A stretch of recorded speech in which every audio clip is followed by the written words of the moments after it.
मातृभू का विशाल चित्र। हमारे महाकाव्य तथा पुराण भी हमारी मातृभू की वैसी ही विशाल मूर्ति उपस्थित करते हैं। अफगानिस्तान हमारा प्राचीन उपगण स्थान था। महाभारत का शल्य वहीं का था। वर्तमान काबुल और कंदहार गंधार थे। कौरवों की माता गांधारी वहीं की थी।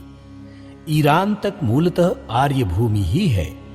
इसका अंतिम राजा रजा शाह पहलवी इस्लाम से अधिक आर्य सिद्धांतों का अनुसरण करने वाला था।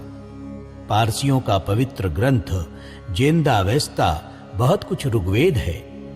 पूर्व दिशा में बर्मा हमारा ब्रह्मदेश है। महाभारत में इरावत का उल्लेख आया है। वर्तमान इरावदी घाटी का उस महायुद्ध से संबंध था। महाभारत में असम का उल्लेख प्राग्ञ ज्योतिष के नाम से हुआ है, क्योंकि सूर्य का प्रथमोदय वहीं होता है। दक्षिण में लंका की निकटतम सूत्र में आबद्ध है और उसे कभी भी मुख्य भूमि से भिन्न नहीं माना गया। ये था हमारी मातृभूमि का चित्र, जिसमें हिमालय के पश्चिम में आर्यन यानी ईरान तथा पूर्व में श्रृंगपुर यानी सिंगापुर की ओर दो समुद्रों में अपनी दोनों भुजाओं को अवगाहित कर रहा है। साथ ही दक्षिण महासागर में उसके पवित्र चरणों पर चढ़ाई गई कमल की पंखुड़ी के समान विद्यमान है लंका यानी सीलोन। मातृभूमि का ये चित्र सहस्रों वर्षों से सतत हमारे जनमानस में देदीप्यमान है। आज भी हिंदू प्रतिदिन स्नान करते हुए गंगा, यमुना, गोदावरी, सरस्वती, नर्मदा, सिंधु और कावेरी जैसी पवित्र नदियों का आह्वान करता है। गंगे च यमुने चैव गोदावरी सरस्वती नर्मदे सिंधु कावेरी जलेस्मिन् सन्निधिं कुरु।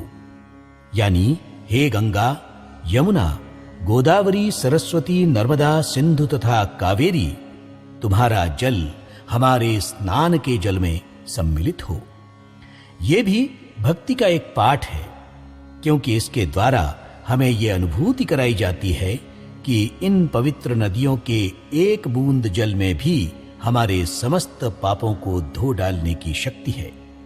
हमारी जाति के एक महानतम व्यक्ति रामचंद्र जी थे, जिन्होंने इस जाति के चरित्र एवं संस्कृति पर एक अमिट छाप छोड़ी है। उनके महान गुण यथा निराकुलता, उदार चरित्रता, ज्ञान गांभीर्य एवं अनुभूतियों की तुलना समुद्र की अप्रमेय गहराई तथा शांतता से की गई है। उनकी अदम्य शक्ति एवं धैर्य की तुलना महान और अजेय हिमालय से वाल्मीकि रामायण के बालकांड के प्रथम सर्ग के 17वें श्लोक से की गई है। समुद्र इव गांभीर्यै धैर्येण हिमवान इव। क्या हमें ज्ञात नहीं कि हमारी मातृभूमि एक ओर हिमालय से और शेष 3 ओर समुद्र से परिवेष्टित है। इस प्रकार राम के आदर्श व्यक्तित्व में हमारी मातृभूमि को उसकी संपूर्णता में दृष्टिगत कराया गया है।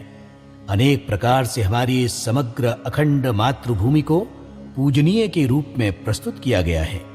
इसके खंडित होने का कोई भी विचार हमारे लिए असह्य है।